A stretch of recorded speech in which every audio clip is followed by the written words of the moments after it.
Good evening and welcome to Outside the Box, the daily show that provides you the opportunity to interact with potential political candidates. As you know, we had invited all registered parties to be part of the show. Those that have so far accepted have featured on the show. Now take a look at our results, the results of our daily poll. Again, thank you all that participated. That was last Friday's question: should political rallies be opened to students? 43% of our viewers voted yes, 35% voted no, while 24% were unsure.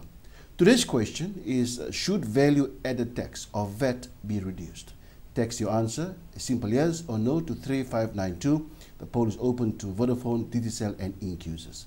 Charges apply. We open tonight's discussion with someone quite familiar to the political scene. She's been a stronghold for her party, and Monica Ragwan is no doubt a name synonymous with the Fiji Labour Party. Remember, you can text in to 3599 or call our studio phone 3302 to ask her a question. Ms. Ragwan, welcome to the show. Thank you very much, Mick. Now, you are contesting the election again after being an MP in 2006 for the Fiji Labour Party. That's correct. The question is, why interested in contesting this year? The question should be, why not? You know, I can answer why not. Well, in 2006, when we stood, I had a responsibility. I had a win, and that came with not only a responsibility, but also something that I had to give back. And we only were able to do that for about 6 months. So I still feel that I still have that responsibility, and I'm still quite capable of standing up for these elections too. So I think that was one of the reasons. Yeah. Now, you come from a building background, and any focus on these elections in a particular area? I'd like the agriculture states that Labour has put forward in its manifesto. And for me, I think that would be a nice area to actually start working in for the nation. Yeah. Why change from building to, because you grew up most of your life? Well, that's a family business, but I studied in the areas of botany, which is the study of plants. I did my postgrad in plant breeding and genetics, and I worked out in Sigatoka under an EU-funded project for close to 8 years. 6 years in Sigatoka and 2 years out at SPC. And how do you think you can make a difference in agriculture? Well, 8 years is quite a lot of time. If I've not only worked in Fiji, but worked in the 8 ACP island countries. That comes with a little bit of experience, and I think with that experience I could help make a difference. Your manifesto is talking about agricultural estates. That's correct. Who is the party targeting here? We're looking at, look, I think in the last, whether it's 8 years or further than that, we've had a real rural-urban drift. And if we look at our corridors, Suvarnasori corridors, they've been getting more and more concentrated, particularly from rural. We've had a rural drift into urban areas. And work is not all that, it's not plentiful. So one of the things that Labour has looked at is, why not try and get people to move back into their lands and work that, because agriculture... And this includes indigenous Fijians? Everybody. Anybody who would like to go back into those areas where it's available. And it would, of course, it would be good if anybody who would be interested could go back. There's a question from one of our viewers. Sure. Do you aspire to become an FLP leader? I don't think, no, I think I'd just love to be part of the team. I don't think anyone, well, no, it's not an aspiration, but we're there. I'm part of the management board. I've been so for a couple of years, and I think as a management team, we work on it together. Yeah, just a follow-on question: do you think the party needs a change in leadership? I think maybe not just yet. When the time is right, then. But I don't believe that the time is right just yet. Yeah. Just before the show, you were talking to me about rice development in the country. Now, the current government has been doing a good job. People, view it that way up in the north. And you are wanting to do this further in Navua if you go into Parliament. I think, yeah. Well, I think even if I don't get into Parliament, whoever does, it's still a Labour policy. So if you actually go through the manifesto, you probably look on page 6 and page 8. It talks about, page 8 actually talks more in detail about the rice development. And it'll still go on, whether I get in or not. Yeah. The statement of yours, if you get into Parliament, are you not sure that you will win? No, I think you should always have that element of, you know, I think modesty, if you like. Yeah. So you expect the fact that you have women in other parties or candidates out there, 250 more of them, that are better than you? Well, I don't think one should always put themselves above anyone else. I think you view everyone as you view yourself, as an equal competitor. And choosing to get into agriculture, I mean, you understand the difficulty that the country has in the past few years, you know, difficulty of land issues. Huh? If you were to encounter these, during the course, if you are voted to Parliament, how would you deal with these land issues? I think controversial. Well, the only way to deal with that would be to get the parties involved together at a table and discuss it, and to make sure that it's conducive to all the parties. I think when you try and force on a situation or force on something on a party and they're not too happy with it, then that's where the problem lies. We probably won't always find a middle ground, but I think you can come to a consensus. I like the word consensus. Do you think the Fiji Labour Party made a mistake back then when it introduced ALTA? The decisions at that point in time were those of the members, and I'm sure that they would have thought it through, and that's why the decision was made. I think at any one time a decision is made with thought. It's not made, just any way. Yeah. Now, how do you find women, being involved in agriculture as you plan to develop agriculture further? How do you see women's role? Well, I see them actually big time, because most of them not only look after their homes, but you find that as in rural segments and areas, women play a huge part in both the looking after the house, but also in the field.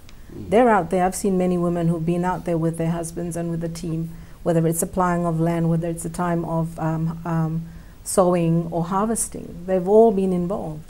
So I don't see why they can't be trained further to actually take on these roles where they can actually take leads in these areas. I just don't understand. I'm sure they're more than capable. The women? Yeah, of course. Yeah, definitely.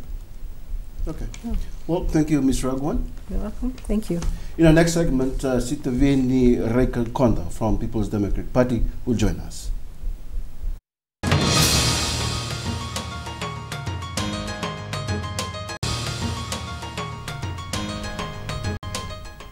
Welcome back. Join the discussion live tonight by texting in a question to 3559 or call our studio line 330-100.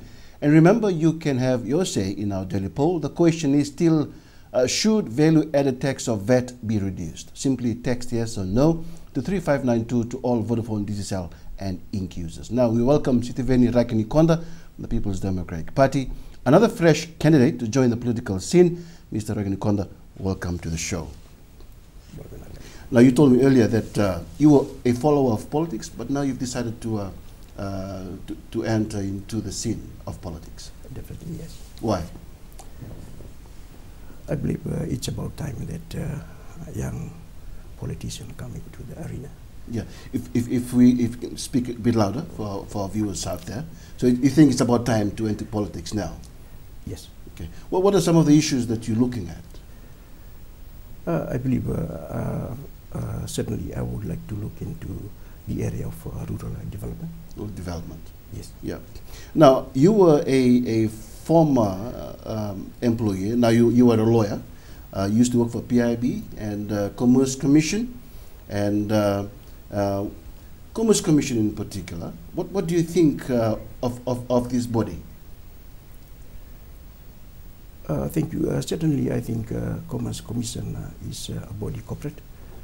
It has been established under the Commerce Commission Decree 1998.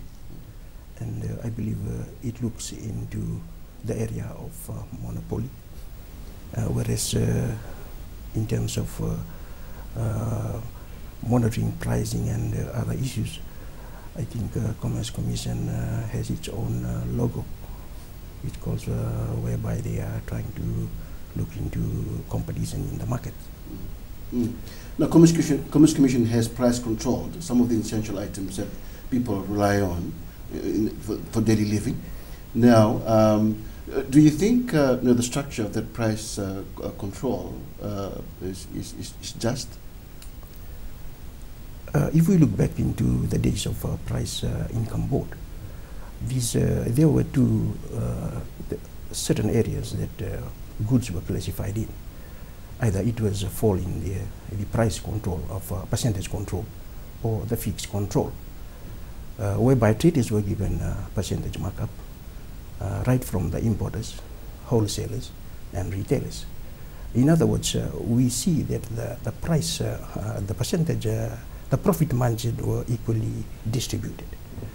And the other segment where price were under the fixed control, whereby prices and incomes board fixed the price, and their prices were inbuilt cost of freight and other elements were inbuilt to those costs, and the price in the fixed control list were well spread throughout the Fiji group in their schedules.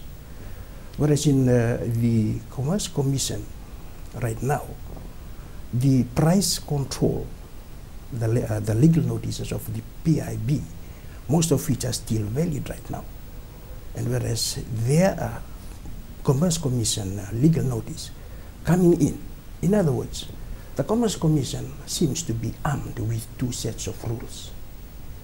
They will use PIB legal notice whenever it suits them, and they will use Commerce Commission decree whenever it suits them. And how do you, how can we change this?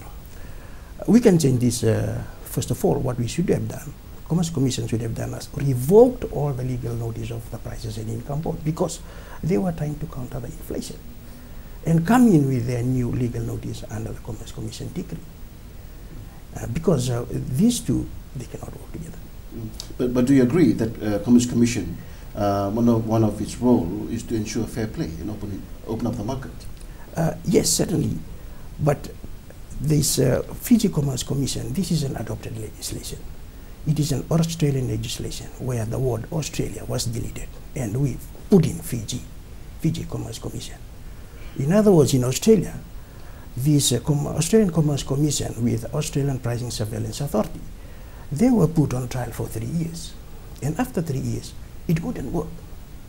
The federal government reverted them back to their own individual entity, despite Australia having a bigger market, a bigger population and a bigger economy.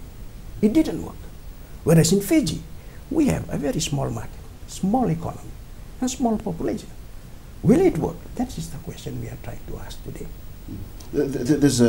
Here's a question from one of our viewers. The question is, how can your party provide affordable housing? I believe the Housing Authority Act that established legislation was meant for low-wage earners. Today, we can see that most of our wage earners or salary earners are in the bracket of 15,000 and below. And the workforce in the civil servants and the Fiji labour market, majority of them are in that segment, which means we should give them affordable housing to fall in line with the category of their salaries. Unfortunately, we are doing the other way around. And just quickly, to the issue of land bank, do you think this has put the TLTB in an awkward and unsafe position? Your view as a lawyer. I believe the TLTB is in a very awkward position right now, because as we know, with the imposition of the land bank? Because majority of the land is vested under the Native Land Act. Once these lands are taken into the land bank or the land use, it compromises the legality of the NLTB Act in terms of the land ownership of the Tauki. That's your view as a Tauki? That's my view as a Tauki. And your leader, a few days ago, he said the PDP has no problem with the land bank. What do you say to that? Well, I believe to tie up with our manifesto, it can be right. That's my personal view. Okay. Well, thank you, Mr. Rakinikanda. After the break, we will be speaking to FA Volatabu.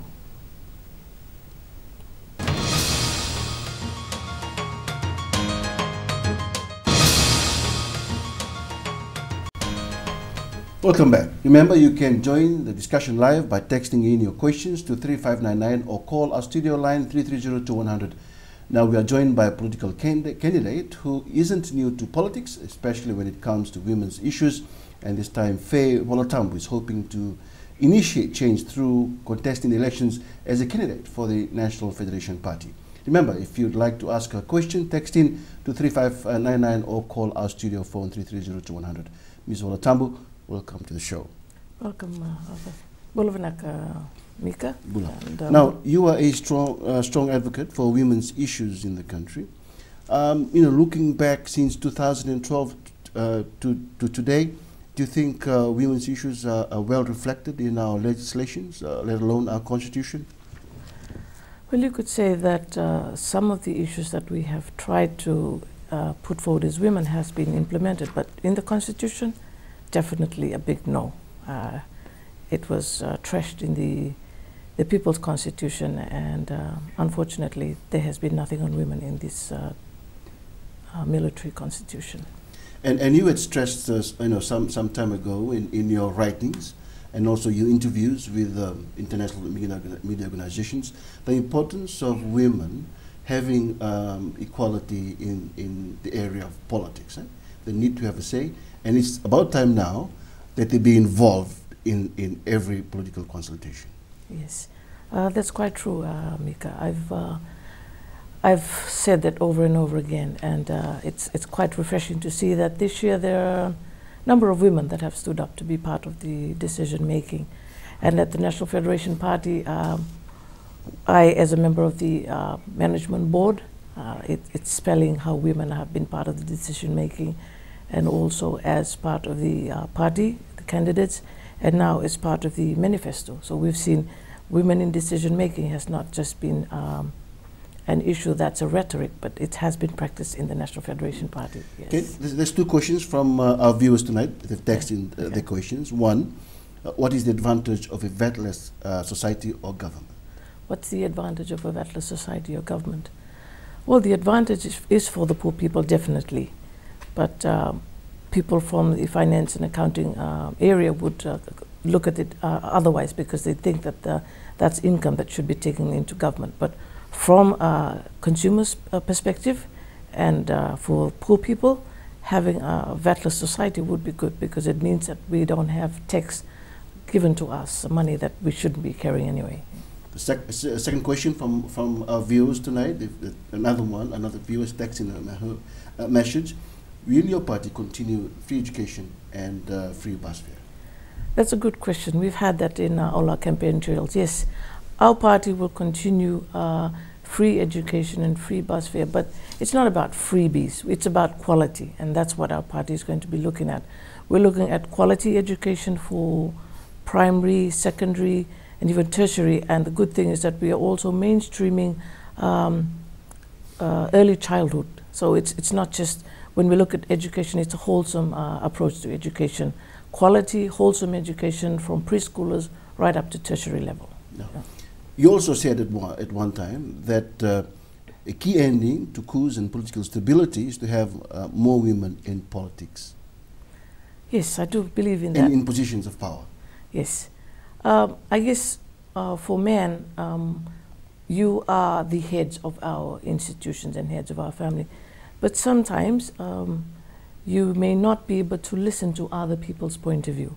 So having a woman in there, it adds, we pacify people, and we are able to put in, sometimes, the testosterone gets the better of men, that I think women come in and we become the deal breakers in most situations. So having us in the political arena, we do have a lot of sway in that. And I think we look at the micromanaging of issues. So we don't just look at big picture, we look at small picture. So when we're in leadership positions, we will be looking at the national as well as how policies affect the women on the ground, the families on the ground. So it's on both levels. Yeah. You also once said that you are scared of tokenism. You support the fact that more women should be involved in politics, but you are quite concerned with the choice of women in certain political parties. Maybe they have women in their parties contesting these elections just for the sake of it. Don't you? Do you agree that parties have women candidates for these elections? You know, they're the best there are. I can't speak for all parties, but I can speak for the National Federation Party, and I think we do have the best lineup. And you know, as I've been saying, if you want more women in Parliament, then all women must vote in NFP, because you're definitely going to have a good lineup of women in our lineup. But as for other parties, well, I leave it to those parties and their leadership to. They've made the decision. They've selected the women, so I can't really speak on their selection. Yeah. Just a question from our viewers: does your party have a tentative package for the Prime Minister if you make government? If your party make government? Can you go? No, a question from the viewer is: if your party makes it into the government, does it have a tentative package for the Prime Minister salary? Well, I think our Professor Beeman, he can live without a Prime Minister's salary, but then that's up to the economists and the financial people to make the decision when we get into Parliament. But I think right now we are not after the salary, we are after the service that the National Federation Party is going to give to government. So having a salary is really secondary. What we are most interested in is getting into government and reviewing the fiscal state of government and then making decisions based on that. Yeah. Just finally, you were a strong advocate for Facebook. Huh? You said, you know, this is one of the social media sites that can help effect better time spent around the bowl of Yanguana or Tanoa.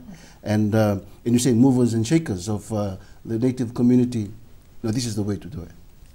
You mean sitting around the bowl of Tanoa? Yes, well, I've actually just, I'm in the middle of a campaign right now. I had to come and talk on this show and go back. And most of the discussions that we've been having is around the Tanoa. And you'll find that a lot of deep and meaningful conversations happen around the bowl of Tanoa.